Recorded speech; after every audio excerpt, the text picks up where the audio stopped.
Hello friends, स्वागत है आप सभी का एग्जाम प्लेटफॉर्म में। तो आज हम लोग सीटेट जुलाई 2023 जिसमें आज हम लोग प्रीवियस ईयर का पेपर देखेंगे। तो ये पेपर आपका जो 16 दिसंबर 2021 का है। तो हम लोग 2022-2023 का बहुत सारा पेपर देखे हैं, तो 2021 में भी देखेंगे कि 2021 में किस तरह का लेवल था, किस तरह का क्वेश्चन पूछा जाता था, तो उससे भी आइडिया आ जाएगा। तो 2021 में भी जो है किसी प्रकार का कोई चेंज, मतलब कि जो 2021 में जिस तरह का पेपर था 22 में भी ठीक उसी तरह का पूछा गया। 23 में भी जो एग्ज़ाम 22 वाला एग्ज़ाम जो 23 तक में चला था, जो जनवरी फरवरी तक, तो उसमें भी सेम मतलब कि वही पैटर्न था। आपको जो है पैटर्न यानी कि पेपर में किसी प्रकार का ज़्यादा बदलाव देखने को नहीं मिला है। तो मतलब कि 21-22 में हर एक में जो है मतलब कि पेपर का लेवल वही रखा है, इसमें कोई ज़्यादा चेंज मतलब कि नहीं दिख रहा है। तो चलिए इसलिए हम लोग 2021 का भी कुछ एक दो पेपर देख लेते हैं। तो यहाँ पे आज हम लोग जो है इसमें ईवीएस का क्वेश्चन देखने वाले हैं। ईवीएस का टोटल हम लोग 30 क्वेश्चन कवर करेंगे। तो सबसे पहले आप लोग एग्जाम प्लेटफॉर्म पे नए हैं तो सबसे पहले आप लोग एग्जाम प्लेटफॉर्म को जरूर सब्सक्राइब करें। तो चलिए देखते हैं आज का फर्स्ट क्वेश्चन। पहला क्वेश्चन है आपका, कुडुक कहाँ के लोगों की बोलचाल की भाषा है। तो आपको बताना है जो कुडुक जो है कहाँ के लोगों की बोलचाल की भाषा है। मतलब कुडुक एक भाषा है, तो किस राज्य के लोगों के द्वारा बोली जाती है आपको बताना। असम, अरुणाचल प्रदेश, मिजोरम, झारखंड। तो इसका राइट आंसर हो जाएगा आपका ऑप्शन नंबर 4 यानी कि झारखंड। तो झारखंड में जो है यानी कि जंगलों में निवास करने वाला एक विशेष प्रकार का समुदाय होता है जो कुडुक समुदाय बोला जाता है। उन लोगों को कुडुक कहा जाता है और उनके द्वारा जो भाषा बोली जाती है उसे भाषा को भी मतलब कि उस भाषा को भी कुडुक ही कहा जाता है। तो इसका राइट आंसर हो जाएगा क्या, झारखंड। उसके बाद अगला क्वेश्चन देखिए आपका, एक ईवीएस में जो आपका मतलब कि रीजनिंग से रिलेटेड जो कि डायरेक्शन से रिलेटेड एक क्वेश्चन रहता है। तो इस तरह से देखिए आप लोग का उधर आपका क्वेश्चन यहाँ से शुरू होता है। तो आप पहले ठीक उत्तर में 100 मीटर दूर जाते हैं। पहले उत्तर की तरफ 100 मीटर मतलब ऊपर की तरफ गए, ठीक पश्चिम में 75 मीटर, ठीक उसके बाद देखिए पश्चिम में मतलब इधर पश्चिम के तरफ आप 75 मीटर फिर गया। फिर उसके बाद जो है फिर अंत में 100 मीटर दक्षिण की तरफ, 100 मीटर फिर दक्षिण की तरफ आया। तो यहाँ पे आपका वाई है। तो पूछ रहा है क्या, तो पहले यहाँ पे घर क्या था, यहाँ पे एक्स में था। तो वाई के सापेक्ष मतलब यहाँ तो आपका विद्यालय हो गया, तो यहाँ क्या हो गया आपका विद्यालय हो गया। तो विद्यालय के सापेक्ष में एक्स किधर है, तो एक्स किधर हो जाएगा, ठीक पूरब की तरफ हो जाएगा। और कितना मीटर, तो यहाँ से यहाँ 75 है तो नीचे भी क्या हो जाएगा 75 हो जाएगा। तो वाई के सापेक्ष में एक्स हो जाएगा आपका पूरब की तरफ ठीक 75 मीटर। तो ऑप्शन नंबर 3 आपका बिल्कुल राइट आंसर हो जाएगा। उसके बाद अगला क्वेश्चन है आपका, देखिए क्वेश्चन है बहुत ही ज़्यादा इंपॉर्टेंट क्वेश्चन है और लगातार एग्जाम में पूछा जाता है। कोई रेलगाड़ी नागरकोइल से 5 जून 2020 को प्रातः 4:15 बजे स्टेशन छोड़ के 7 जून 2000 को, तो यहाँ पे 2020 ही होगा, टाइपिंग में मिस्टेक है। तो 2020 को प्रातः 3:15 बजे गांधीधाम पहुँचती है। तो रेलगाड़ी द्वारा चली गई टोटल दूरी देखिए 2640 किलोमीटर है। तो यात्रा की अवधि में रेलगाड़ी की औसत चाल, तो सबसे पहले देखिए आपका 5 जून 2020 से 5 जून 2020 से आपका जो है कितना बजे 4:15 और 7 तारीख 2020 को 3:15 तक में वह पहुंच जाता है। तो इन दोनों मतलब कि जो 5 तारीख से 7 तारीख के बीच का जो है टोटल हम लोग को समय निकाल लेना है। तो समय आपका लमसम जो है 47 घंटे के आसपास आ जाएगा। कितना, 47 घंटा समय निकल गया आपका कितना। तो इस तरह से आपका टोटल टाइम जो निकल गया कितना 47 घंटा निकल जाएगा। सॉरी यहाँ पे 47 घंटा आ गया। तो उसके बाद दूरी भी दिया हुआ यानी कि डिस्टेंस आपका दिया हुआ कितना 26-40 दिया हुआ है डिस्टेंस। तो चाल बराबर क्या होता है, चाल बराबर आप लोग जानते होंगे, चाल बराबर होता है दूरी बट्टे समय। तो चाल बराबर दूरी बट्टे समय, तो दूरी बट्टा समय हो गया आपका कितना 47। तो दोनों को डिवाइड कीजिएगा तो आपका आंसर निकल के आ जाएगा। तो आंसर आपका जो 56 किलोमीटर प्रति घंटा बिल्कुल आपका ऑप्शन नंबर 3 आ जाएगा। तो 2640 में 47 से आप लोग भाग दे देंगे तो निकल जाएगा 56 आपका किलोमीटर प्रति घंटा। उसके बाद देखिए बिहार के लोगों के लिए मधुमक्खी पालन प्रारंभ करने की सबसे अच्छी अवधि। तो बिहार के लोगों के द्वारा जो है मधुमक्खी पालन करने की सबसे अच्छी अवधि कौन सी है। तो इन चारों ऑप्शन में से आपको बताना है, यदि जानते हैं तो टिक कर सकते हैं। तो इसका राइट आंसर हो जाएगा आपका ऑप्शन नंबर 2 अक्टूबर से दिसंबर। जो अक्टूबर से जो दिसंबर का जो मंथ होता है वह बिहार के लोगों के लिए मधुमक्खी पालन का जो सबसे अच्छा अवधि माना जाता है। तो अक्टूबर से आपका दिसंबर। उसके बाद है आपका वेलक्रो का उपयोग बहुत सी चीज़ों को एक दूसरे के साथ चिपकाने में किया जाता है। जो वेलक्रो है उसका उपयोग बहुत सी चीज़ों को एक दूसरे के साथ चिपकाने में किया जाता है। निम्नलिखित में से किसने प्रकृति से प्रेरणा लेकर वेलक्रो को बनाया था? तो इसका निर्माण किसके द्वारा किया गया है वही आपको बताना है। तो फर्स्ट ऑप्शन में है आइजैक असिमोव, उसके बाद है Ronald Ross, George Mestral, Gregor Mendel. तो इसका निर्माण किसने किया है? तो जॉर्ज मेस्ट्रल के द्वारा जो वेलक्रो का मतलब कि निर्माण किया गया है। उसके बाद है निम्नलिखित में से कौन भारत का संशासित प्रदेश है? बहुत ही सिंपल क्वेश्चन है। भारत का कौन सा यूटी है? इनमें से चारों ऑप्शन में से आपको बताना है। फर्स्ट ऑप्शन है अरुणाचल प्रदेश, मणिपुर, मेघालय, जम्मू कश्मीर। तो सिंपल है, जम्मू कश्मीर आपका केंद्र शासित प्रदेश है, बिल्कुल कोई हार्ड क्वेश्चन नहीं है। उसके बाद देखिए हमारे देश के नीचे दिए गए राज्यों में से किसमें एल्युमिनियम की खानें हैं? तो यदि आप लोग जानते होंगे, आप लोग को जीके का थोड़ा सा भी नॉलेज होगा तो आराम से इस क्वेश्चन को कर सकते हैं कि हमारे देश में किस राज्य में एल्युमिनियम की खानें हैं। तो इसका राइट आंसर हो जाएगा आपका ऑप्शन नंबर 1 ओडिशा।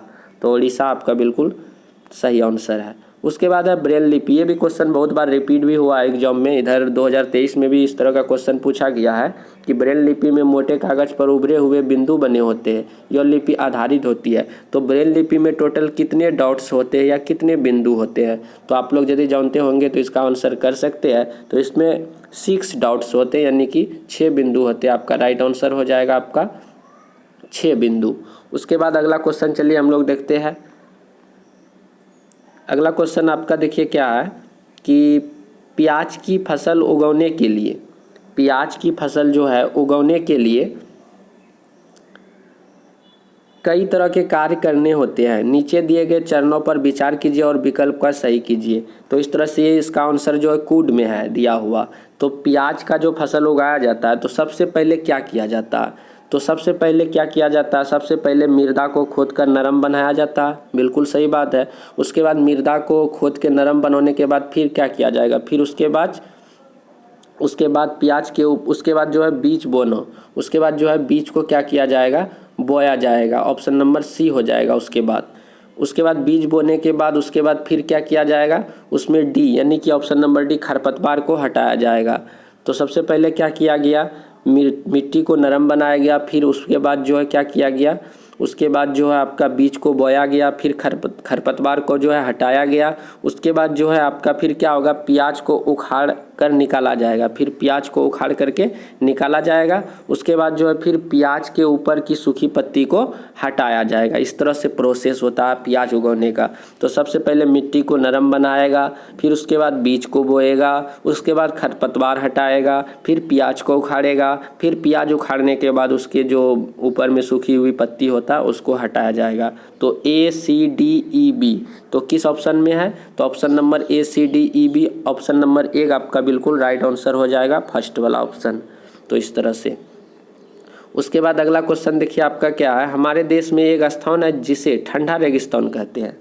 तो एक रेगिस्तान होता है बट यहाँ पे ठंडा रेगिस्तान है। तो यह क्षेत्र सूखा और समतल है, यह क्षेत्र स्थित है। तो हमारे देश में जो सूखा रेगिस्तान मतलब कि यहाँ पे ठंडा रेगिस्तान है, तो वह ठंडा रेगिस्तान कहाँ पे है आपको बताना। तो ठंडा कहाँ होगा? सबसे जो ऊंचाई वाला पहाड़ी वाला भाग होगा वही आपका ठंडा होगा। तो लेह लद्दाख जो है आपका जो ठंड रेगिस्तान के नाम से जाना जाता है। उसके बाद देखिए अगला क्वेश्चन है आपका, नीचे दिए गए फसलों और सब्जियों में से उन्हें चुनिए जिनमें भीतर बीज होते हैं। तो यहाँ पे देखिए बहुत सारे मतलब कि सब्जी का नाम दिया गया, इनमें से आपको चुनना है कि किसके अंदर जो है बीज होता है। तो इसमें से आपको बताना है तो कौन सा ऑप्शन सही होगा आपको टिक करना है। तो ऑप्शन नंबर 3 पे देखिए करेला, खीरा, चीकू, भिंडी, नाशपाती, टमाटर। ये देखिए ऑप्शन नंबर 3 में मतलब कि सारे जितने भी सब्जी है सभी के अंदर में बीज पाया जाता है। करेला में भी बीज होता है, खीरा में भी बीज होता है, चीकू में भी बीज होता है, भिंडी में भी बीज होता है, नाशपाती और टमाटर में भी बीज पाया जाता है। तो इस तरह से ऑप्शन नंबर 3 आपका बिल्कुल क्लियर है। उसके बाद अगला क्वेश्चन देखिए आपका क्या है, नीचे दिया गया कौन सा जंतु भालू जैसा दिखता है। ये भी क्वेश्चन बहुत बार रिपीटेड क्वेश्चन है, बहुत बार पूछा जाता है। वह देखने में बिल्कुल भालू जैसा होता है परंतु भालू नहीं है। यह दिन के लगभग 17 घंटे वृक्ष की शाखाओं से उल्टे लटक कर सोकर बिताता है और वृक्ष की पत्तियों खाता है। इस जंतु की औसत 40 वर्ष तथा पूरे जीवन में यह मुश्किल से 8 वृक्षों पर ही घूमता है। तो इस तरह से देखने में बिल्कुल भालू जैसा लगता है, परंतु वह भालू नहीं होता है। वह जो 17 घंटों वृक्ष की शाखा पर उल्टे लटक कर सोते रहता है और वृक्ष की पत्ती को खाता है। और इसका आयु जो है लमसम 40 वर्ष मतलब कि औसतन इसका बताया जाता है। और ये जीवन में मुश्किल से 8 वृक्षों पर ही घूमता है। तो बताइए कि यह कौन सा जानवर है। तो इसे जो स्लॉथ कहा जाता है। स्लॉथ का उम्र जो है औसतन 40 वर्ष होता है और ये जो है लगभग दिन के 17 घंटे ये लगभग जो है पेड़ की शाखाओं में लटक कर ही अपना जीवन बिताता है। इस तरह से सोया हुआ रहता है। उसके बाद अगला क्वेश्चन देखिए, आपको मिलान करना है यहाँ पे कॉलम 1 कॉलम 2 से। तो जैसे असम है तो असम में किस प्रकार की घरें होती है। जैसे असम है तो असम का आपका राइट आंसर हो जाएगा ऑप्शन नंबर 3, यानी कि बांस के खंभे पर बने ऊंचे उठे घर होते हैं। तो बांस का बना हुआ घर जो आपको असम में देखने के लिए मिल जाएगा। उसके बाद उसी तरह से आप लोग जैसे राजस्थान की बात करें तो राजस्थान में जैसे कटीली जो झाड़ियों से बनी होती है, छत होते हैं, इस तरह का घर आपको जो है राजस्थान में देखने के लिए मिलेगा। तो राजस्थान का हो जाएगा आपका क्या, मिट्टी के घर, कटीले झाड़ियों से बनी छत। क्योंकि राजस्थान क्या है, एक तरह से मरुस्थल भूमि है, वहाँ पर कटीली झाड़ियाँ ज़्यादा उगते हैं, तो उसकी छतें भी कटीली झाड़ियों से बनी होती है। उसके बाद आपका है लद्दाख है तो लद्दाख का घर जो है आपका पत्थर के बने घर होते हैं, लकड़ी के फर्श और लकड़ी की चपटे छतें होती है। इस तरह से बी का 2 हो जाएगा। और आपका बच गया क्या, मनाली या हिमाचल प्रदेश। तो हिमाचल प्रदेश की घरें कैसे होते हैं, तो हिमाचल प्रदेश का घर आपका जो पत्थर या लकड़ी से बने ढालू छतों वाले घर होते हैं। इस तरह से आपका सारा मिल गया है। तो असम का हो जाएगा क्या, ऑप्शन नंबर 3 हो जाएगा। उसके बाद बी यानी कि लद्दाख का हो जाएगा आपका क्या, लद्दाख का आपका नंबर 2 हो जाएगा। उसके बाद सी मनाली का हो जाएगा 1। उसके बाद आपका डी का हो जाएगा 5। इस तरह से सारे क्लियर है। तो जिस भी ऑप्शन में इस तरह से आपको अरेंज मिलेगा आप लोग टिक कर सकते हैं। तो चलिए बढ़ते हैं। तो आपका ऑप्शन नंबर यहाँ पे जो है तीसरा वाला बिल्कुल सही हो जाएगा। उसके बाद अगला क्वेश्चन है,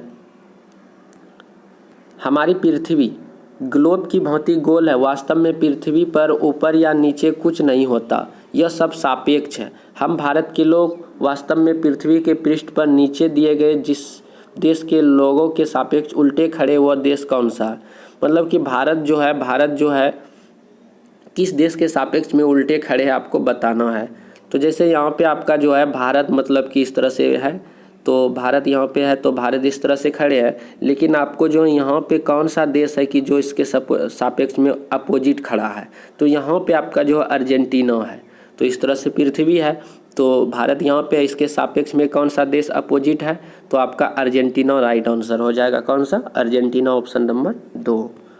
उसके बाद अगला क्वेश्चन है आपका, अपने खेतों से अधिक उपज प्राप्त करने के लिए कोई किसान उर्वरकों और कीटनाशियों का अधिक में उपयोग करके खेतों में बार बार धान की फसल उगा रहा है, तो उसका यह व्यवहार उसके खेतों की मृदा को क्या करेगा। तो कोई किसान जो है एक ही फसल को बार बार मतलब कि उसमें उगा रहा है और बहुत सारे उर्वरक का भी प्रयोग कर रहा है, तो बार बार एक ही फसल उगाने से उसका खेत की मृदा पर क्या असर पड़ेगा आपको बताना है। फर्स्ट ऑप्शन है केवल धान की फसलें के लिए उपयोगी बनाएगा। अगला ऑप्शन है आपका अन्य फसलों के लिए भी उपजाऊ बनाएगा, जुताई और बुआई के लिए उपयुक्त बनाएगा, अंततः किसी भी फसल को उगाने के लिए अनुपयुक्त बनाएगा। बिल्कुल सही बात है। एक ही फसल बार बार उगाने से क्या होता है कि वह जो है यानी कि उसमें दूसरा फसल जो है काफ़ी ज़्यादा मतलब कि नहीं की मात्रा में होता है, एक तरह से मिट्टी बंजर भी बोल सकते हैं। तो एक ही फसल बार बार जो है खेतों में नहीं उगाना चाहिए, इससे जो है और फसल के लिए वो मिट्टी बिल्कुल ही अनुपयुक्त हो जाता है। ऑप्शन नंबर 4 क्लियर है।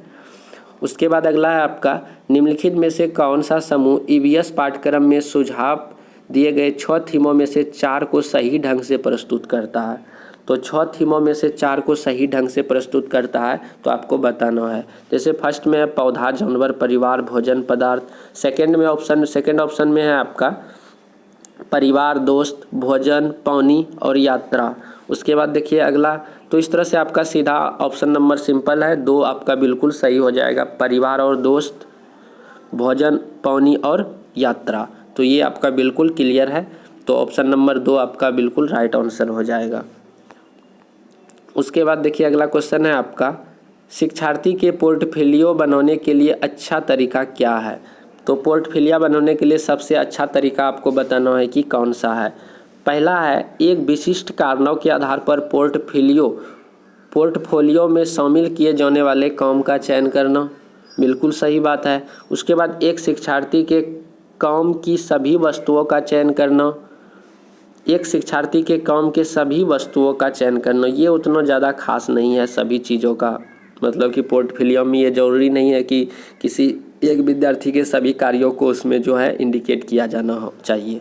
उसके बाद सी में देखिएगा, शिक्षार्थी से अपने काम का चयन और उसको पोर्टफोलियो में शामिल करवाना, ये सही बात है। उसके बाद देखिए, एक समय अवधि में शिक्षार्थियों के कामों के विभिन्न स्तरों को इकट्ठा करना, ये भी सही बात है।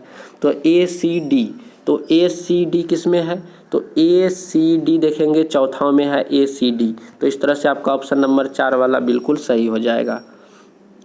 एनसीएफ 2005 के अनुसार निम्नलिखित में से कौन सा ईवीएस के पाठ्यक्रम के बारे में सही है, यानी कि आपको बताना कि ईवीएस के बारे में जो है कौन सा ऑप्शन सही है। तो फर्स्ट वाला ऑप्शन देखिए क्या है, ईवीएस पाठ्यक्रम को पर्यावरण शिक्षा और सामाजिक विज्ञान को एकीकृत रूप में प्रस्तुत किया गया है। ईवीएस का पाठ्यक्रम सामाजिक विज्ञान और पर्यावरण शिक्षा का एक विषयगत एकीकरण है। ईवीएस पाठ्यक्रम विज्ञान और पर्यावरण शिक्षा का एकीकरण है। उसके बाद चौथा ऑप्शन में देखिए क्या है, ईवीएस पाठ्यक्रम विज्ञान, सामाजिक विज्ञान, पर्यावरण शिक्षा का एकीकरण है, बिल्कुल सही बात। ईवीएस में जो हम लोग सारे विषय को एक जगह पढ़ते हैं, जैसे कि आपका विज्ञान हो गया, सामाजिक विज्ञान हो गया, पर्यावरण शिक्षा हो गया, सारे का एकीकृत रूप आपका ईवीएस कहलाता है। तो इस तरह से ऑप्शन नंबर 4 आपका बिल्कुल क्लियर है। उसके बाद है, एक ईवीएस शिक्षक अपने शिक्षार्थियों को पड़ोस में इस्तेमाल होने वाले विभिन्न ईंधनों पर सर्वेक्षण करने को कहता है। इस सर्वेक्षण के संचालन के दौरान निम्नलिखित में से कौन सा प्रतिक्रिया कौशल विकसित की जा सकती है। तो देखिए, ईवीएस की एक शिक्षक अपने शिक्षार्थियों में पड़ोस में इस्तेमाल होने वाले विभिन्न ईंधनों पर क्या करना चाहता है, सर्वे करना चाहता है। तो इस सर्वे के संचालन के दौरान निम्नलिखित में से कौन सी प्रतिक्रिया का, कौन सी कौशल का विकास होगा, वही आपको बताना है। फर्स्ट है परिकल्पना, उसके बाद है समालोचनात्मक चिंतन, उसके बाद है आपका रिकॉर्डिंग, अभिलेखन और सुनने के कौशल, उसके बाद है पूर्व अनुमान और रिपोर्टिंग कौशल। तो आपका ऑप्शन नंबर 3 बिल्कुल क्लियर हो जाएगा, रिकॉर्डिंग या अभिलेखन और सुनने का कौशल उसमें क्या हो जाएगा, विकसित होगा। अगला क्वेश्चन है, सीखने के लिए निरंतर आकलन की आवश्यक तत्व क्या है। जो सीखने के लिए जो है निरंतर जो है आकलन किया जाता है, तो उस आकलन के लिए आवश्यक तत्व आपको बताना है कि कौन सा है। फर्स्ट देखिए क्या है, इसका उपयोग बच्चों के बारे में फैसला सुनाने के लिए किया जाता है। सेकंड, इसे सीखने की स्थिति में निहित किया जाता है, बिल्कुल सही बात है, इसे सीखने की स्थिति में निहित किया जाता है। उसके बाद है, यह शिक्षकों को उनकी शिक्षण अधिगम विधि समायोजित करने का गुंजाइश प्रदान करता है, ये भी सही बात है। यह शिक्षार्थियों को अपनी काम की निगरानी और सुधार के लिए कोई गुंजाइश नहीं, तो ये तो गलत ही हो जाता है। तो इस तरह से बी और सी, ऑप्शन नंबर 3 आपका बिल्कुल क्लियर है। बी और सी, बी में है कि इसे सीखने की स्थिति में निहित किया जाता है, सी में है यह शिक्षकों और उनकी शिक्षण अधिगम विधि समायोजित करने की गुंजाइश प्रदान करती है। तो आकलन से यही मतलब कि आकलन के लिए कौन सा आवश्यक तत्व है, तो बी और सी यानी कि ऑप्शन नंबर 3 बिल्कुल सही जवाब है। उसके बाद है आपका अगला क्वेश्चन, कुणाल ने कपड़ों की बंदेज की रंगाई पर कार्यशाला करने के लिए अपने विद्यालय में एक स्थानीय कारीगर को आमंत्रित किया। स्थानीय कारीगर को आमंत्रित करने के उद्देश्य निम्नलिखित में से इसके अतिरिक्त है। तो कुणाल जो है कपड़े की बंदेज की रंगाई पर कार्यशाला करने के लिए विद्यालय में एक जो है स्थानीय कारीगर को आमंत्रित करता है, इन्वाइट करता है।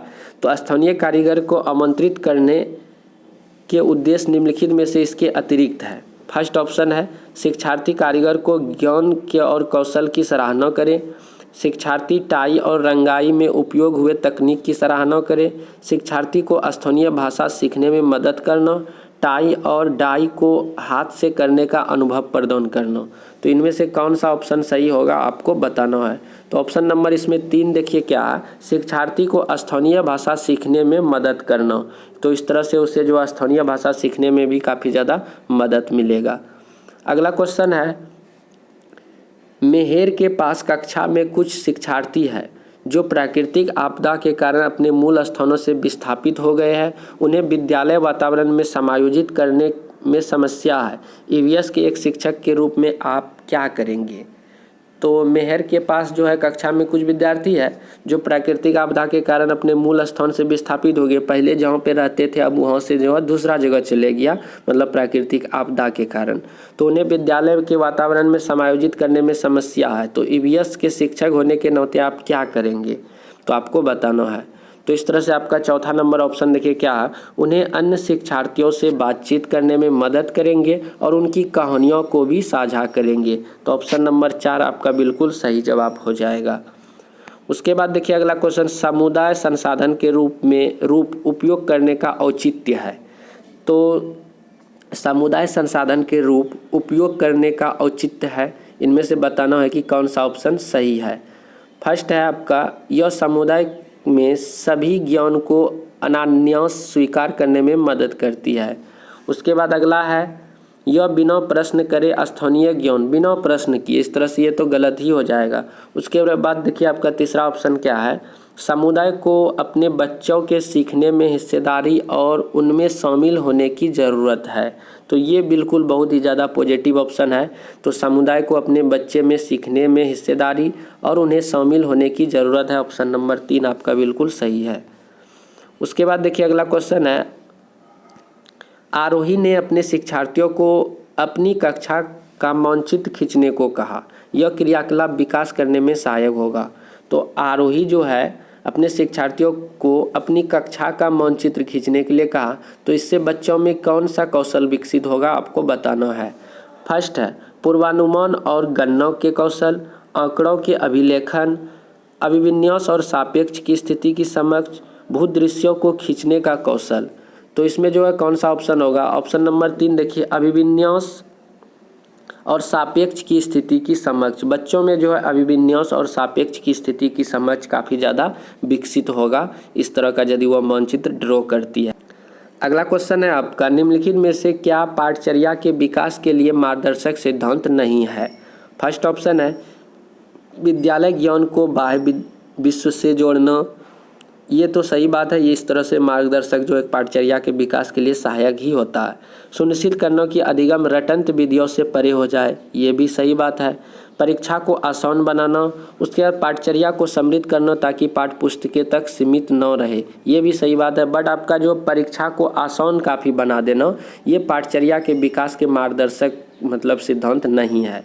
तो और सारे जो भी सिद्धांत यह पाठचर्या के विकास के हित पे है, मतलब विद्यालय को ज्ञान को बाहरी ज्ञान से जोड़ के पढ़ाना, रटंत को समाप्त करना और पाठ्य पुस्तक पर ही सीमित नहीं रहना, ये सारे जो है उसका सपोर्ट करता है। बट परीक्षा को काफ़ी ज़्यादा आसान बनाना ये उसका मार्गदर्शक सिद्धांत नहीं है। अगला क्वेश्चन है, ईवीएस में शिक्षार्थियों के आकलन करते समय बचना चाहिए। जब भी हम ईवीएस के विषय के अंतर्गत हम बच्चों में किसी प्रकार का आकलन करते हैं तो उस समय किस चीज़ों से हमें बचना चाहिए। जानकारी एकत्र करने के विभिन्न तरीक़ों का उपयोग करने से, तो ये तो गलत बात है। जानकारी जब भी एकत्र करते हैं हम लोग तो विभिन्न प्रकार के मतलब तरीक़ों का यूज करना ही चाहिए।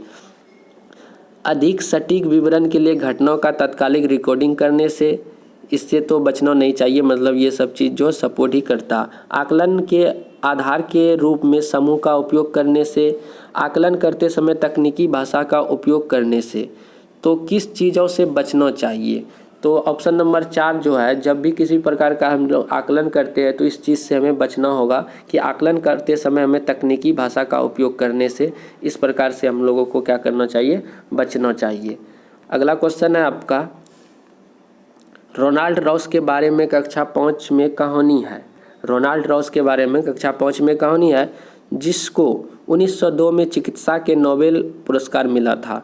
जब उसने सिकंदराबाद के अस्पताल में काम करते हुए खोजा कि मच्छर मलेरिया से फैलते हैं। उन्होंने अपने शब्दों में बताया कि कैसे उन्होंने मच्छरों का पीछा करते हुए समय बिताया, मच्छरों के पेट को खोलने के लिए उसे काटा और उसका सूक्ष्मदर्शी के नीचे अवलोकन किया।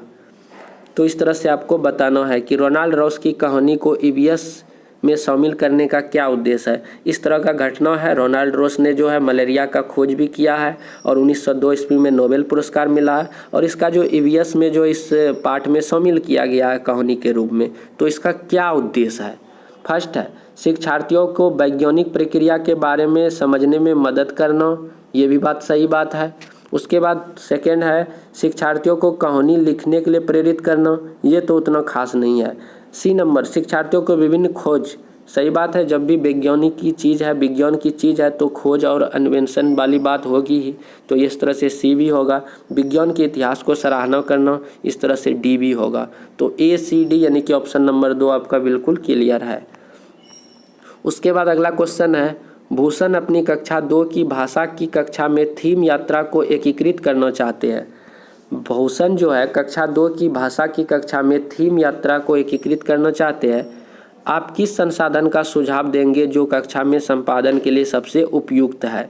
यात्रा पर श्रव्य दृश्य क्लिप, यात्रा पर कविता, यातायात के साधन पर मॉडल प्रतिमान, बच्चों के यातायात पर अपने अनुभव। तो इसका राइट आंसर हो जाएगा ऑप्शन नंबर 4 यानी कि बच्चों के यातायात पर अपने अनुभव। तो इस तरह से थीम वाले जो यात्रा है तो इसमें जो है बच्चों के यातायात पर अपना अनुभव देना ज़्यादा इम्पोर्टेंट है। उसके बाद अगला क्वेश्चन है आपका, ईवीएस कक्षा में शिक्षार्थी पड़ोस में एक भिखारी लड़के के बारे में अपने अवलोकन को साझा करती है और जानना चाहती है कि उसके माता पिता उसे स्कूल क्यों नहीं भेजते हैं। एक शिक्षक के रूप में आप शिक्षार्थी को कैसे जवाब देंगे। तो ईवीएस कक्षा में शिक्षार्थी पड़ोस में एक भिखारी लड़के के बारे में अपने अवलोकन को साझा करती है और जानना चाहती है कि उसके माता पिता स्कूल क्यों नहीं भेजते हैं। तो एक शिक्षक के रूप में आप शिक्षार्थी उसे कैसे जवाब देंगे। फर्स्ट है आप उसे सुनेंगे पर अपने पाठ योजना तक सीमित रखेंगे, ये तो गलत है, सीमित रखना। पूरे भारत में भिखारियों की स्थिति की व्याख्या करेंगे, ये भी कोई खास इम्पोर्टेंट नहीं है। इस विषय को शिक्षार्थी के साथ अलग में चर्चा करेंगे, इसलिए ये ऑप्शन भी गलत होगा। उसके अवलोकन की सराहना करेंगे और पूरे कक्षा में इस पर चर्चा करेंगे, बिल्कुल सही बात है, ऑप्शन नंबर 4 बिल्कुल सबसे ज़्यादा पॉजिटिव है। उसके बाद अगला क्वेश्चन है, खेल और पहेलियाँ ईवीएस के शिक्षण और अधिगम के महत्वपूर्ण हिस्से हैं क्योंकि। खेल और जो पहेलियाँ है वो ईवीएस की कक्ष में बहुत ही ज़्यादा अधिगम के लिए महत्वपूर्ण हिस्सा है, आखिर क्यों। फर्स्ट ऑप्शन है वे कक्षा की एकाग्रता से विराम प्रदान करते हैं, वे शिक्षार्थियों को मज़े करने का समय प्रदान करते हैं, वे शिक्षार्थियों को अपने आप पैटर्न खोजने को देते हैं। ये देखिए बहुत ही ज़्यादा इम्पोर्टेंट। तो जब भी किसी भी प्रकार का मतलब कि खेल या पहेलियों जैसे सवाल जब बच्चों से पूछा जाता है तो बच्चों के मन मस्तिष्क में काफ़ी ज़्यादा सोचने का मतलब कि उसमें अवसर मिलता है, तो इससे जो है नए नए पैटर्न की खोज भी होता है। तो इस तरह से ऑप्शन नंबर 3 आपका बिल्कुल सही हो जाएगा। इस तरह से हम लोग जो है 2021 का पेपर भी कर लिए हैं, तो इसी मतलब कि लेवल पर कोई चेंज नहीं होता है। तो आप लोग अभी देख ही लिए कि 2021 में भी इसी प्रकार का क्वेश्चन पूछा जाता था। तो आप लोग पिछले वाले वीडियो नहीं देखे, बहुत सारे मतलब कि प्लेलिस्ट बना हुआ है ईवीएस सीडीपी और हिंदी मैथ्स का, तो उसे भी देखिए। तो चलिए मिलते हैं हम लोग अगले वीडियो पे, और आप लोग चैनल को सब्सक्राइब भी कीजिए और वीडियो को शेयर भी कीजिए। तो जय हिंद, जय भारत।